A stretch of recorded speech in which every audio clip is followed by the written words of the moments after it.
Hey, salut à tous et à tous, Alex, comment vous allez? Écoutez, moi ça va bien, on se retrouve les gars pour une nouvelle vidéo, on est parti pour une vidéo un petit peu facecam, voilà, là, tranquillou, pour faire un petit débrief, on va dire, de la série Netflix au cœur du peloton du Tour de France, qui est sorti jeudi, en même temps d'ailleurs que les jeux Tour de France et PCM.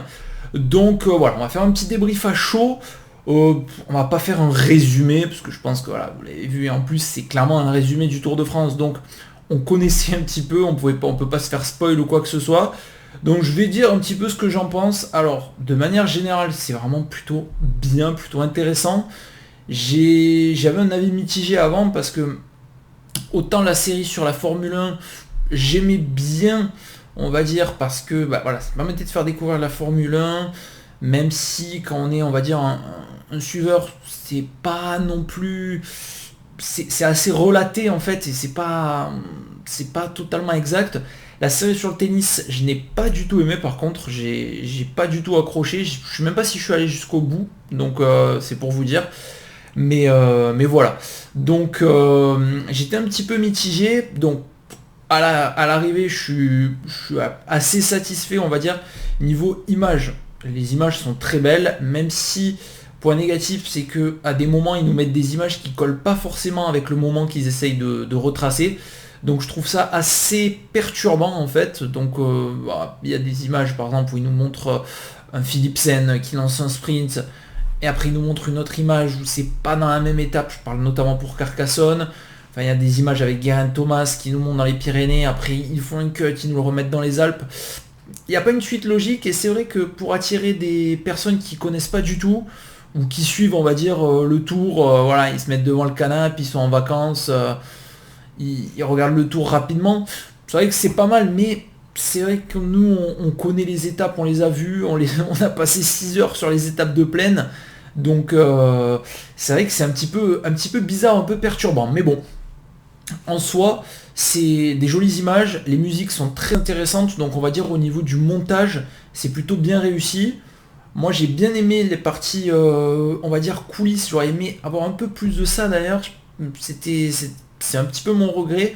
Peut-être un peu plus d'épisodes, mais plus sur la partie coulisses dans les équipes, quand ils sont à l'hôtel, quand ils font les repas pour fêter les victoires, un petit peu plus aussi peut-être sur les prépas, parce qu'on a eu quelques images de stages en altitude, tout ça, mais j'ai pas trop accroché avec ces parties, je trouvais qu'elles étaient un petit peu mal amenées. Après, c'est vrai que ça risque de, bah, comme pour la F1, hein, de ramener vraiment du grand public qui s'intéresse pas habituellement, et justement une série Netflix, même si là c'est bien romancé, on a envie de dire, pour que ça puisse bien passer à l'écran, etc. Je pense qu'après ça peut permettre à des gens de commencer à suivre le vélo et tout, donc c'est plutôt cool, et ça médiatise encore plus aussi ce sport, donc c'est très très bien. Mais je pense que c'est pas une série qui s'annonce, qui va plutôt dans le sens des purs suiveurs comme nous, dans le sens où il y a quelques trucs qui vont un petit peu nous chagriner. J'ai pas du tout aimé ça, par contre, je pense que c'est l'avis général, parce que j'ai vu pas mal d'avis sur ça sur Twitter notamment. C'est les voix off, que ce soit celle de Steve Chenel, que j'aime bien, hein, mais j'aime bien son côté un petit peu foufou sur Eurosport et tout. Mais là, ça se voyait qu'il avait un texte face à lui, qu'il était en train de le lire, et qui, même si c'était pour vulgariser justement pour les gens qui viennent pas de ce sport à la base, j'ai trouvé que c'était, à des moments, ça faisait vraiment le texte récité, quoi, sans être naturel. Et Alexandre Pasteur, alors là, j'ai pas compris. Il y avait des fois où c'était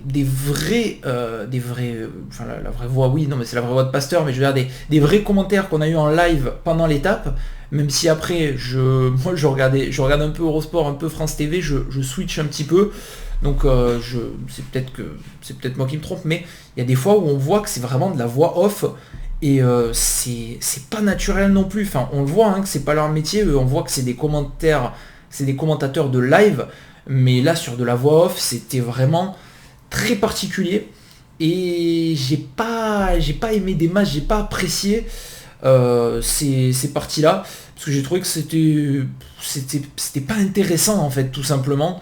Donc voilà, on va dire pour la partie des commentaires. Après, les coureurs qui interviennent, c'est assez intéressant, il y a quelques petites anecdotes. On voit juste que Primoz Roglic, il en a rien à péter d'être là. Et on lui a dit, faut que tu fasses la série, mais lui, il en a rien à foutre. Même on l'a vu quand il voulait se présenter, c'était assez drôle.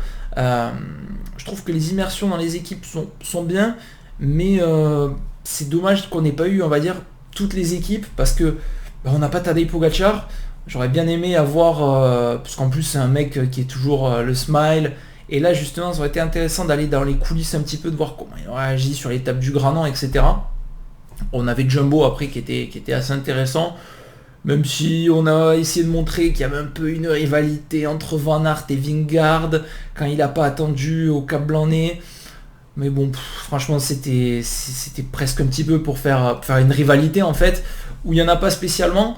Après, j'ai trouvé ça vraiment dommage aussi, parce que les premiers épisodes, on passe du temps sur les étapes au Danemark et tout, puis ils ont l'équipe IF, mais ils nous montrent pas par exemple Kortinsen qui va devant, qui prend les points et tout chez lui au Danemark. Je trouve que ça aurait pu être intéressant pour le spectacle, parce qu'ils nous ont montré pas mal de passages qui n'étaient pas spécialement intéressants en fait au Danemark. Et après, il y a plein d'étapes qui nous ont skippé, que j'ai pas spécialement compris. Et c'est vrai que pour un mec justement qui suit pas, je pense que ça peut les perdre. Nous, c'est vrai que on se rappelle que c'est Michael Matthews qui a gagné un Mende, etc. Que c'est Hugo Hull qui a gagné l'étape 2 fois, qu'on a eu la victoire, de Magnus Cort Nielsen du côté de Megève, mais il y avait eu l'interruption de la course, etc. Ça on le sait parce qu'on les a regardé les étapes. Mais quelqu'un qui les a pas regardées, ou un mec qui a suivi Rapidos, qui regarde les 5 derniers kilomètres, il faut, je pense, un petit peu recontextualiser. Et c'est ça qui est dommage, c'est que des fois on se perdait un petit peu, on passait sur une étape, on revenait sur une étape qui s'était passée plus tôt. Il nous montre les étapes de pavé, tout ce qui se passe justement au cœur de Jumbo, etc. Mais il nous montre un moment, je crois, une attaque de Paules, qui était devant dans le groupe, l'attaque qu'il fait juste avant la flamme rouge, je crois. Mais il nous montre pas l'arrivée, avec la bataille hyper serrée entre Clark et Taco Van Der Ronde. Je trouve ça totalement bizarre, même si ils n'étaient pas spécialement en immersion avec Israël ou avec Wanty. Ça aurait pu être super sympa d'avoir ça. L'étape justement de Mende, ils étaient avec IF, ils nous ont montré plein de trucs sur IF, le chrono, etc. Ils nous montrent pas l'étape de Mende, où on a un Bétiol devant qui attaque, qui tente des choses. Enfin, honnêtement, je pense que c'était plus intéressant. Ils nous ont fait pas mal de flancs. Enfin, il y a des choses qui n'étaient pas très logiques, je trouve, dans la construction. Il y a des étapes qui manquent au programme, qui sont dommages, parce que l'étape que Hugo Hull remporte à fois, c'est quand même une grosse étape. Ils sont avec Jumbo, ils nous montrent toutes les victoires de Jumbo, mais j'ai pas vu celle de Christophe Laporte. Alors que c'est presque pas la plus inespérée pour les Jumbo, mais il y a des étapes où on savait que le chrono, ils allaient potentiellement le gagner. Cap Blanc-Nez, Van Aert était au-dessus du lot, il avait en plus le maillot sur les épaules, on savait qu'ils allaient durcir. Bon bref, c'est vrai que c'était des étapes intéressantes à nous montrer, mais l'étape de Cahors que Christophe Laporte remporte, je comprends pas pourquoi on l'éclipse, sachant qu'en plus, cette fois-ci, ils sont avec Jumbo. Donc c'était assez bizarre. C'est vrai qu'il y a des trucs dans la construction qui font que il y a des oublis. Et pour les suiveurs officiels comme nous, c'est un petit peu dérangeant à des moments. Après, c'était fun. C'est pas non plus, on va dire, la série du siècle pour moi. Mais j'ai trouvé ça assez fun. Et franchement, si ça peut ramener de nouvelles personnes qui s'intéressent au vélo à travers une série, même si c'est romancé, si c'est pas exactement le cyclisme, c'est pas grave quoi. Si ça peut ramener des nouveaux fans qui justement, même si les fans de Formule 1 depuis la série se font pas mal tailler, moi je pense que si les mecs viennent, qu'ils essayent de comprendre un petit peu, et que en fait nous on doit pas les dénigrer, on doit essayer de leur expliquer, de leur faire comprendre comment ça fonctionne, et ça peut agrandir une communauté. Enfin, je trouve que c'est très intéressant dans ce sens là, mais après faut vraiment bien comprendre que la série, c'est pas ce qui se passe en réalité. Il y a des trucs qui sont très bien montrés, il y a des choses qui vont être exactes, mais c'est pas non plus la réalité. Voilà, qu'est-ce qu'il y a encore qui m'a... Ouais, il y a des images aussi, enfin surtout là, ce qui m'a marqué, c'est le Madio qui dit «Le peloton, il vous attend pas». Alors, cet enregistrement, cet audio, je crois, déjà dans un épisode, on a dû l'entendre 2 ou 3 fois, mais on l'a entendu à plusieurs reprises. Ils ont repris le même, ils l'ont remis. Après, je crois qu'il y en a un autre aussi, un ou deux, des audios comme ça qui remettent. Donc bon, c'est vrai que c'est un petit peu bizarre. Il y a aussi le fait pour les nouveaux justement, et ça pour nous c'était compréhensible directement, le coup de la relégation, qu'ils aient donné beaucoup d'importance à ça avec Kiev justement, où ils disent bon, il faut que Stéphane Bichegger remporte le chrono, sinon on est au bord de la relégation, etc. etc. Mais ils n'ont pas expliqué le système de relégation, alors que c'était pas très très con, je pense. Hein. Ils auraient pu nous l'expliquer. Ils disent l'équipe elle est reléguée, mais quelqu'un qui arrive, qui débarque, qui sait pas, on lui dit l'équipe elle est reléguée, il dit mais ça veut dire quoi elle est reléguée, c'est qu'est-ce que c'est l'intérêt, enfin voilà, il faudrait leur expliquer que elle a accès à moins de courses, qu'il y a plusieurs divisions, comment le classement se joue, etc. Je pense que ça aurait pu être intéressant d'insister sur ces aspects-là sans rentrer dans les détails, mais en étant clair, tout simplement. Et pour les délais, par contre, ça a été expliqué, mais grossièrement par Steve Chenel. C'était à peu près compréhensible, c'était où ils insistaient sur Fabio Jakobsen, quand il arrive pour 15 secondes, je crois, à Peyragudes. C'était assez intéressant. Mais là, justement, il y a cette étape de Peyragudes où il nous montre le final, mais il nous montre pas le travail, par exemple, de McNulty, ce qui s'est passé avant. Et c'est vrai que, justement, je trouve d'être en immersion avec des équipes, il y a des parties qui sont un peu éclipsées sur certaines étapes. Donc voilà, je trouve que ça, c'était dommage. L'étape d'Otakam aussi, il nous montre la chute, enfin la chute non, le déchaussage de Vingegaard. Il ne montre pas la chute de Pogacar. L'ascension de Spandel qui est rythmée en vrai. Là, on voyait quelques petits extraits, mais il y avait des extraits des fois qui correspondaient pas spécialement. C'était assez bizarre aussi. Et je trouve que des fois c'était un peu compliqué de se situer en fait avec les images qui ne correspondaient pas forcément à ce qu'on voulait raconter, ce qu'on entendait. Donc c'était un petit peu bizarre, mais je pense qu'ils ont voulu vraiment chercher les images. On l'a vu, de toute façon, les images spectaculaires, les belles vues d'hélico, ça par contre c'était magnifique. C'est vrai que les images étaient plutôt belles. Il y a eu pas mal d'incrustations aussi de caméras embarquées sur les vélos des coureurs, ça c'était cool. Certaines chutes également qu'on voit bien. Après, il y a des, on va dire des trucs sur lesquels ils insistent. C'est vrai que des espèces de suspense comme ça, je suis pas trop fan, on va dire, pour une série dans ce style-là, où ils nous mettent une image au ralenti, puis après ils reviennent un petit peu en arrière et tout.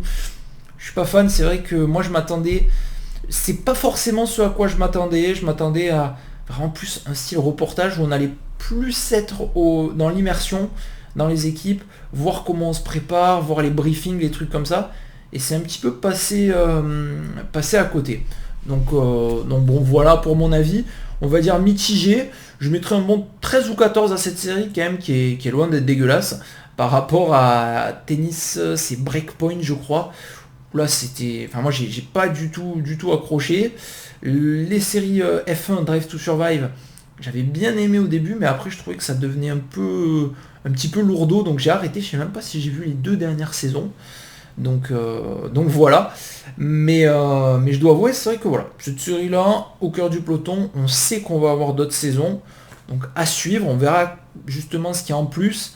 Parce que je pense que ça peut s'améliorer, ça peut devenir encore mieux pour continuer à toucher justement les deux publics. Je pense que c'est ça qu'ils doivent travailler, toucher les nouveaux d'un côté et toucher les aficionados, on va dire comme nous, la communauté vélo. Voilou, je sais pas s'ils auront d'autres équipes qui suivront. Ça pourrait être intéressant, justement. Après, il faut avouer qu'ils ont quand même fait un très bon choix. Hein. Ils nous font Alpecin avec Philipsen, et du coup, c'est vrai que le truc est parfait parce qu'il vient faire la place de 2 derrière Van Aert à Calais en levant les bras. Après, il y a les 2 étapes qui remportent, donc ça, pour le scénario, c'est super. Il y a le coup de Ineos avec Geraint Thomas qui est pas spécialement celui qu'on attend, et au final il vient faire podium, donc ça très intéressant. La FDJ avec David Gaudu qui vient prendre la 4ème place, très intéressant. La Jumbo, bien joué forcément. Il y a aussi la Quick Step avec la le prologue remporté par Lampart, ensuite le boulot sur sur la deuxième étape et la victoire de Jakobsen. Ils ont insisté sur la chute du Tour de Pologne, c'était important à rappeler forcément, pour que les gens comprennent bien, qu'ils se resituent, mais la vidéo de la chute avec Groenewegen, qui est violente en plus, contre la barrière, on l'a vu quoi? On l'a vu 5 ou 6 fois je crois dans les 8 épisodes. Donc ça c'est vrai qu'ils nous ont remis des couches. Et après, IF qui je trouve est peut-être l'équipe qu'ils ont suivi qui était la moins bien exploitée, dans le sens où la seule victoire qu'ils ont avec Kort Nielsen, ils y passent en fait, c'est le truc où ils passent le moins de temps, ils ont plus passé de temps sur l'échappée de Paules à l'Alpe d'Huez que sur la victoire de Kort Nielsen à Megève, qui est incroyable en plus, il revient de derrière alors qu'il était lâché, il vient s'imposer. Donc j'ai trouvé ça un petit peu bizarre. Ils ont passé longtemps sur Stefan Bischegger aussi. Donc voilà, c'est vrai que ça c'était un petit peu bizarre. Et il y a ce coup-là aussi de la victoire de Christophe Laporte qu'on ne voit pas. Et si on voulait vraiment faire un résumé, je pense que ça aurait été intéressant même de passer 2 ou 3 secondes sur toutes les étapes pour montrer le vainqueur, une image du vainqueur. Moi j'étais juste dégoûté sur les pavés, je me suis dit sans déconner, Clark il doit regarder le truc, il va se dire c'est bien, il gagne une étape en plus qui était une superbe étape, Simon Clark. Il nous montre le Pogacar avec la poursuite, il nous montre toutes les péripéties des Jumbo, les chutes, Van Aert qui ramène tout le monde au final, l'arrivée des deux groupes, du groupe Pogacar et du groupe maillot jaune Vingegaard, mais il nous montre pas la victoire, où se joue la victoire devant, alors qu'en plus c'était un sprint très serré, donc c'était un petit peu bizarre. N'hésitez pas, si vous avez vu la série, à me dire ce que vous en avez pensé. Comme je dis, moi c'était plutôt pas mal, mais sans plus, on va dire, pour un fan et un aficionados de cyclisme comme moi et comme vous, forcément. J'espère que cette petite vidéo, qui était pas spécialement prévue, vous a fait plaisir. N'hésitez pas en tout cas à me dire ce que vous en avez pensé, et je vous dis à la prochaine les gars, portez-vous bien. Ciao tout le monde, bye bye.